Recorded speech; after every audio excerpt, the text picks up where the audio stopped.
Greetings. I'm Ed the Antiquarian. Rome, modern European capital with a lively popular culture. But for my purposes, it contains 2,500 years of artistic and historical treasures. It's an almost inexhaustible supply of things to see and things to think about, to appreciate. I guess I've spent 5, 6 weeks there all together on 3 different trips. And I haven't even begun to delve deep into everything it has to offer. So I'm bringing you a sort of minor little artistic treasure today to show you, and hope that maybe the next time you're in Rome, you'll take a minute to visit the Ara Pacis.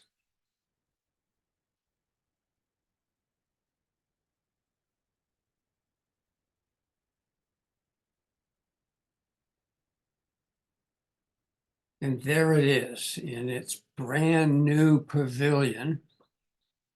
It is a treasure of the Augustan age from Rome, the beginning of the imperial empire.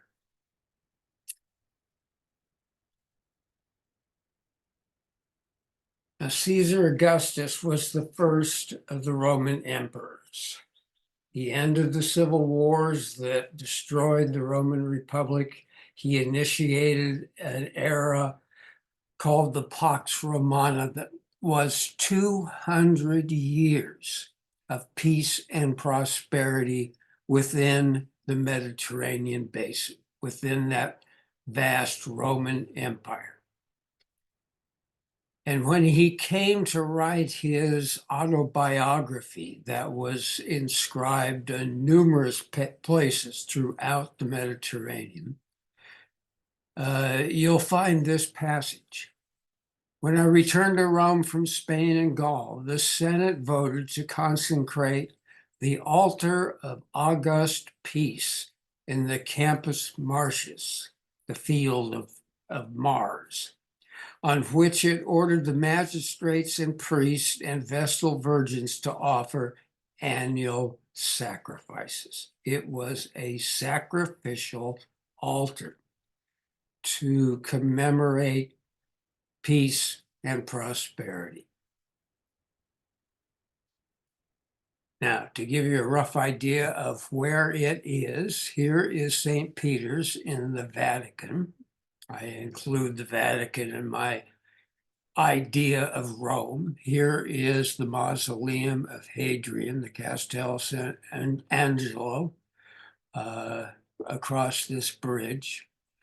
This is the field of Mars, or what was the field of Mars. And it is thought that originally the Ara Pacis was somewhere in this area, and that it was subsequently moved to another location closer to the river. You can see the Tiber here. And then it seems to simply have disappeared, as blocks of marble from its construction were reutilized in Renaissance and later building projects. Down here, you can see the classical Roman Forum and the Colosseum. But right up here is the mausoleum of Augustus near the river, right near the river, and right here across a street that you can see here is located the pavilion that now houses the Ara Pacis. Here's a close-up aerial view. This is the new pavilion, which opened in, I think, 2008. Here's the Tiber River, And this is the mausoleum of Augustus. Now, interestingly enough, when Mussolini and the fascists came to power in Italy in the 1930s, he liked to model himself, to think of himself as a reincarnation of Octavian Caesar Augustus.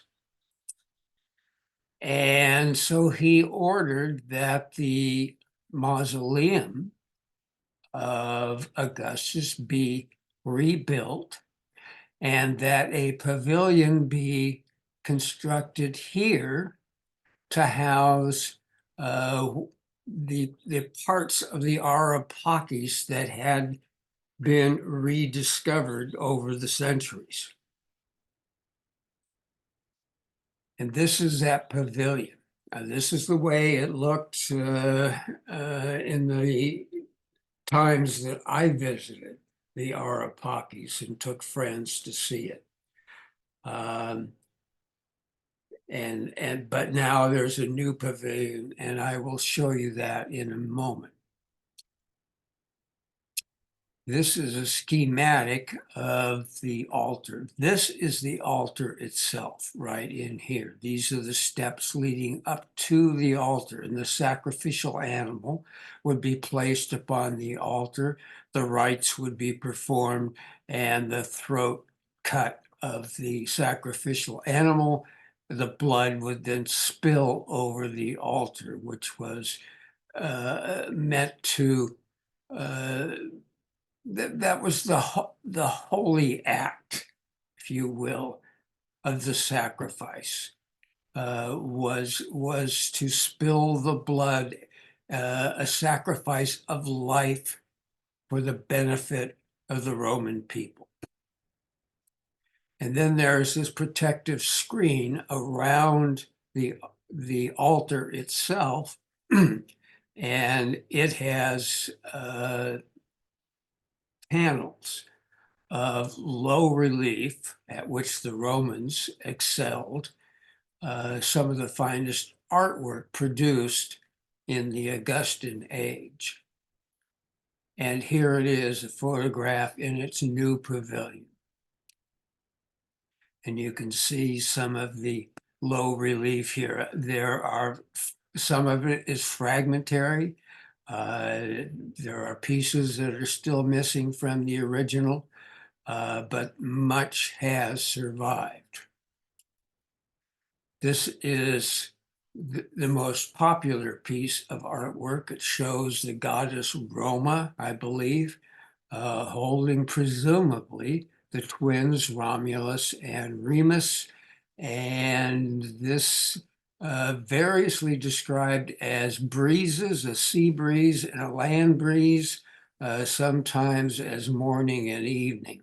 It is meant to convey peace and prosperity. On the side panels, this is the imperial family, the imperial children. It's a game played by art historians, especially which one of these figures is Augustus. Is it this one, or this one with the hood? Because Augustus was a priest and likely would have been hooded. That remains an open question, and does it make any difference? Here we have the imperial family. And on the other side, we have the Senate.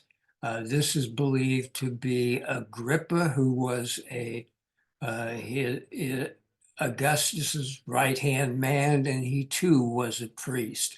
And these were the prominent members of the Roman Senate. And of course, by then the Senate had relatively little power because Augustus, as the first emperor, had slowly accumulated all of the powers of the Roman Republic into his one person. And this is what the art historians of today believe the Ara Pacis would have looked like. It would have been out in the open air. This, remember, is a protective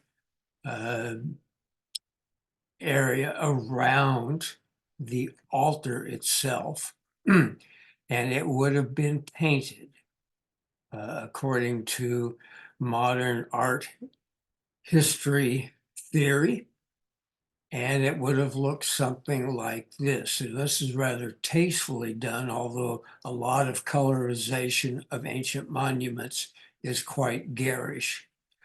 In any event, whether it was really constructed in white marble and maybe just a touch of color here and there for accent pieces, or totally colored like this, the fact is no one really knows. But that's the best guess.